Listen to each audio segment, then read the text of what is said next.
Saúdo a amada igreja com a paz do Senhor e Salvador Jesus Cristo.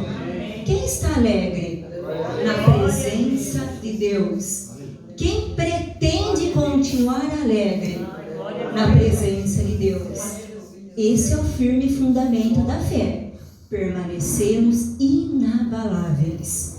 Eu quero compartilhar apenas um versículo com a amada igreja, e o Espírito Santo vai continuar falando em nossos corações poderosamente. Quero convidar a amada igreja, podem permanecer sentados mesmo, na carta aos Filipenses, capítulo 4, apenas o versículo 7. Então, Filipenses, capítulo 4, versículo 7. E é tão interessante o trabalhar do Espírito Santo que o pastor Robson prevaleceu umas 5 a 6 vezes falando assim: a paz de Deus. Foi um confirmamento. Então diz assim, Filipenses 4, 7. E a paz de Deus, que excede todo entendimento, guardará os vossos corações e os vossos sentimentos em Cristo Jesus. Glória a Deus. Toda palavra de Deus, ela é viva e eficaz. E toda palavra de Deus, ela tem que ser semeada de forma poderosa em nossas vidas. E eu quero iniciar da seguinte forma, que se eu fosse dar um tema, e eu vou dar um tema, apesar que há uns 10 minutinhos, 15 minutinhos, o Espírito Santo está dizendo assim, para nós, conosco, a paz de Deus diante desta caminhada cristã. Uma pergunta ainda, como obter a paz de Deus nesta caminhada cristã? Perseveramos, vamos perseverar. Mas aqui o apóstolo Paulo, no contexto, é tão interessante no contexto do capítulo 4, e um verso anterior, ele começa assim, não andeis ansiosos. Observe o versículo 6, não estejais inquietos por coisa alguma. E esse por coisa alguma aqui, nada desse mundo deve provocar ansiedade. Nada.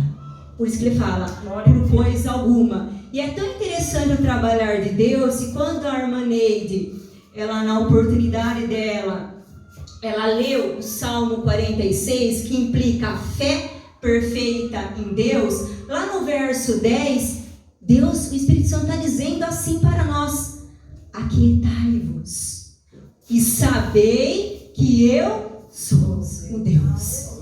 Nós temos um Deus poderoso. Nós temos um Deus que tudo Ele pode.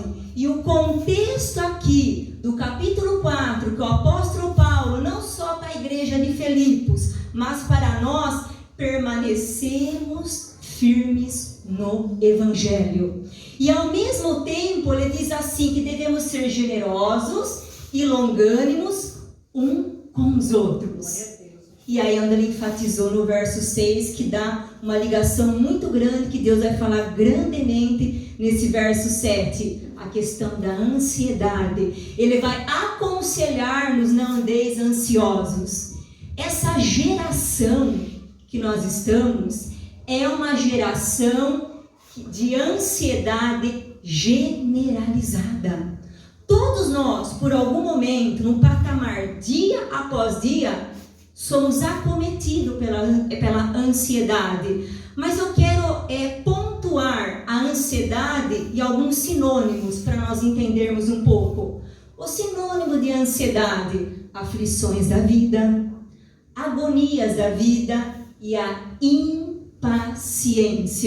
E o resultado do medo que vai nos acometer daqui a alguns segundos, ou mais, uma situação desagradável e perigosa que nós podemos passar. Sabe por que muitas vezes nós pensamos assim e nos posicionamos assim? do medo, o que vai acontecer daqui a alguns segundos, como que está realmente o controle na minha vida. Saiba que é Deus que controla tudo e todos. Deus trabalha para aquele que nele espera. Acredite, deixe a sua ansiedade no abraço, no colo e no poder de Deus. É Ele que controla tudo e todos. E o maior inimigo da nossa alma, ele tem um patamar, ele tem um estágio, ele tem uma direção de nos levar à perturbação ou agitação. Já percebemos que às vezes, naquele decorrer do dia, ou da semana, ou do mês, nós determinamos para nós assim: estou bem, vou conseguir. É importante proferir boas palavras, mas de repente vem um vento, de repente surge algo que não está no nosso controle, aí a ansiedade vem. Nós não temos controle, mas Deus está no controle. Billy Graham, ele diz uma frase muito interessante sobre a ansiedade. Olha só, a ansiedade é o resultado natural de nós centralizarmos as nossas esperanças em qualquer coisa, menos em Deus e na vontade de Deus para as nossas vidas. Normalmente é assim. Tudo centraliza aquilo que a gente acha que vai dar certo ou não vai dar certo. Aí saiu do controle, vem a ansiedade. Mas tenhamos a convicção que a nossa ansiedade, ela foi declarada e aniquilada na cruz do Calvário. Na cruz do Calvário. Mas eu preciso fazer uma colocação muito importante aqui, quando o apóstolo Paulo, ele inicia no verso 7 aqui: e a paz de Deus. E a paz de Deus. Tem duas diferenças no Novo Testamento que a gente precisamos compreender. Existe a paz com Deus e a paz de Deus. A paz com Deus é quando nós somos declarados justos, declarados em relação a Deus uma comunhão devido ao sangue precioso de Cristo no Calvário. Em poucas palavras, a morte de Cristo realizou, preste atenção, a morte de Cristo realizou a nossa justificação, a nossa substituição, a nossa propiciação e a nossa redenção. É dessa forma que a paz com Deus faz com que eu e você e todo aquele que crê em Cristo Jesus temos comunhão, temos essa presença. Agora a paz de Deus, ela é diferente. A paz de Deus é quando nós temos a convicção e a confiança que Deus está olhando por nós. Isso é dar credibilidade naquilo que Ele proporcionou diante da nossa justificação. E mais do que isso, aqui tem uma pauta que no verso 6 anterior, ele diz assim, lá na parte C, de que forma essa confiança em Deus? Olha só na parte 6 do verso 6, pela oração e súplicas e com ação de graça. Então nós vemos que andar com Cristo é confiar e orar. Confiar e orar. Declarem comigo, confiar e orar. E essa oração é a comunicação com Deus. E a súplica, como diz aqui, ela é mais intenso. É um argumento que eu e você declaramos com Deus. Se Ele venceu, eu vou vencer. Mas para eu vencer e nós vencermos, precisamos confiar na palavra de Deus. E aí ele diz, ações de graças é atitudes nossas com Deus. Reconhecer a gratidão, o que Ele já fez. Esse amor imensurável declarado. Jesus morreu por nós. Glória a Deus. Glória a Deus. Aí ele diz assim uma parte muito importante. E a paz de Deus, que excede todo entendimento. A paz de Deus eu posso definir três palavrinhas. Como que nós podemos compreender a paz de Deus? Algo que nos acalma. Que mais? Um repouso celestial de Deus sobre nós, de Deus sobre essa caminhada cristã, e tranquilidade de espírito. Observem, essa tranquilidade de espírito não é superficial, não é passageira e não possui origem humana. É de Deus conosco. É esse poder, é essa graça manifestada que nos aperfeiçoa a cada dia e que nos mantém firme nessa caminhada cristã. E a paz de Deus, eu quero que os irmãos compreendam um pouco sobre a graça de Deus. Se a graça de Deus é um presente, se a graça de Deus é um dom, e se a graça de Deus é uma dádiva de Deus, a graça é o fundamento da paz.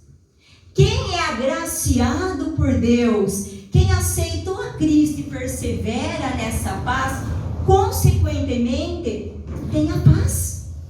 Agora, sem a graça de Deus, não há como ter paz.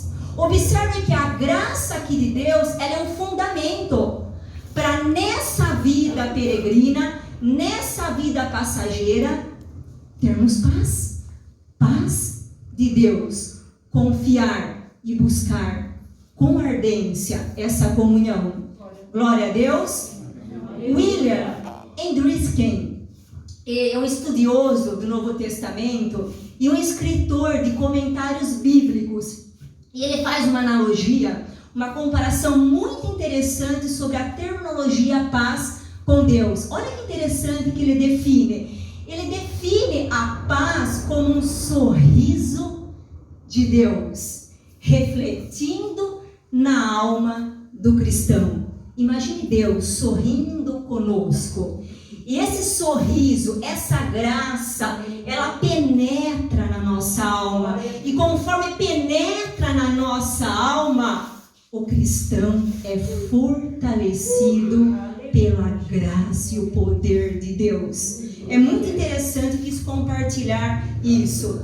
E nós falamos aqui, a paz de Deus excede todo o entendimento. Quando coloca essa palavra excede, vamos pontuar algumas conjecturas. Olha só, ultrapassa, que é mais, que está acima, é mais alto, é sublime. Imagine algo que excede tudo que tem na nossa visão humana. Algo muito poderoso, que ultrapassa todos os limites impostados e aquilo que a gente acha que conseguimos entender. Essa paz que excede todo entendimento é algo que foge da nossa razão humana. É algo que está acima da nossa razão e convicção.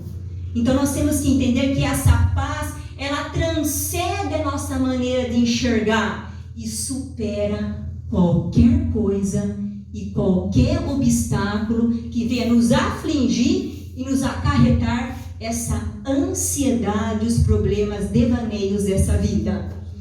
Aí ele diz outra coisa muito importante, o apóstolo Paulo aqui: guardará os vossos corações e os vossos sentimentos em Cristo Jesus. Quando ele coloca aqui guardará, esse termo guardará, ele mantém, ele protege, porque é um lugar, um forte e seguro. Na terminologia militar de o apóstolo Paulo usar essa palavra aí no grego, é proteger um castelo.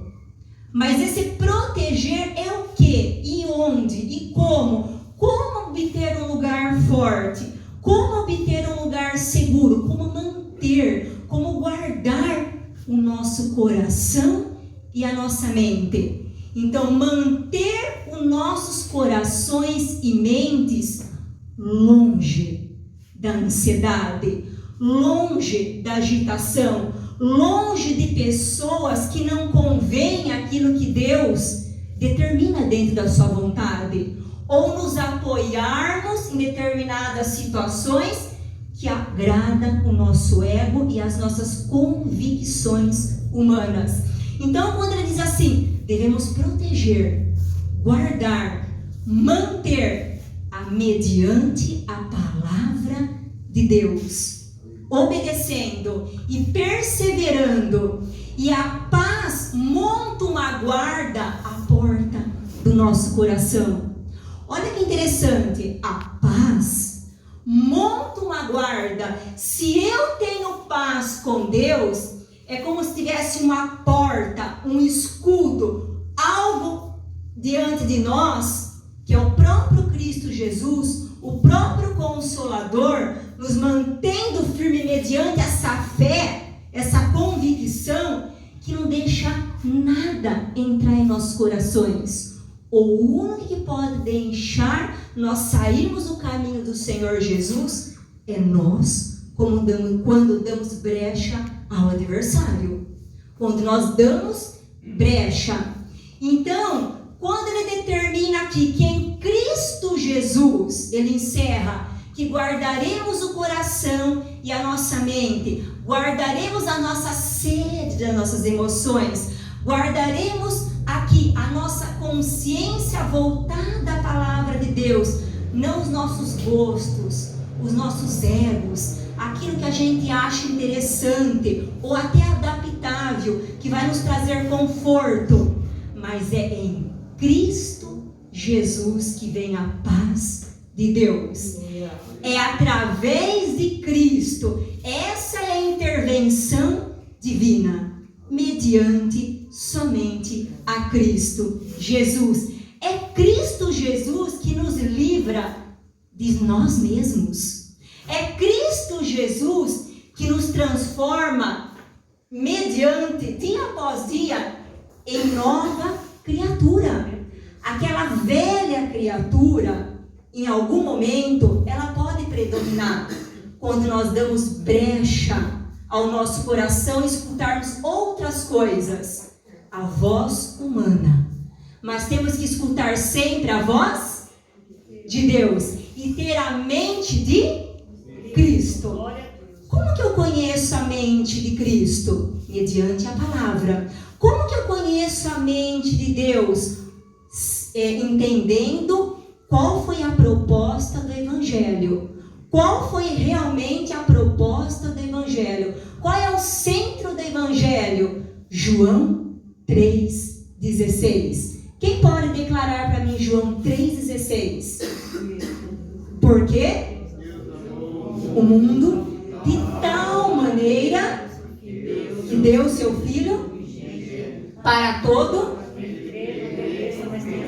mas tenha a vida eterna. Então, o que eu quero concluir nessa passagem, nessa meditação, nessa palavra? A paz de Deus é a consequência de nós confiarmos em Deus. É a consequência de nos colocarmos na presença de Deus no nosso culto individual, no nosso culto coletivo, no nosso devocional diário e mais do que tudo, a paz de Deus é a nossa entrega. É nos doar mais para Deus e mais para o nosso próximo do que para nós mesmos. Porque se eu e você doa mais para Deus e doa mais para o seu próximo, eu consigo enxergar Mateus 6,33. Buscai primeiro o reino de Deus e a sua justiça, que é Cristo Jesus, e as demais coisas serão acrescentadas. Foi dito hoje aqui pela irmã Belisa, somos o reino de Deus. Estamos avançando esse reino de Deus e pelas misericórdias, a paz de Deus, essa convicção, essa confiança, essa caminhada em oração e súplicas e ação de graça, vai sim transmitir o poder de Deus e o fortalecimento para com nossas vidas. Agradeço a minha rica oportunidade em nome do Senhor Jesus.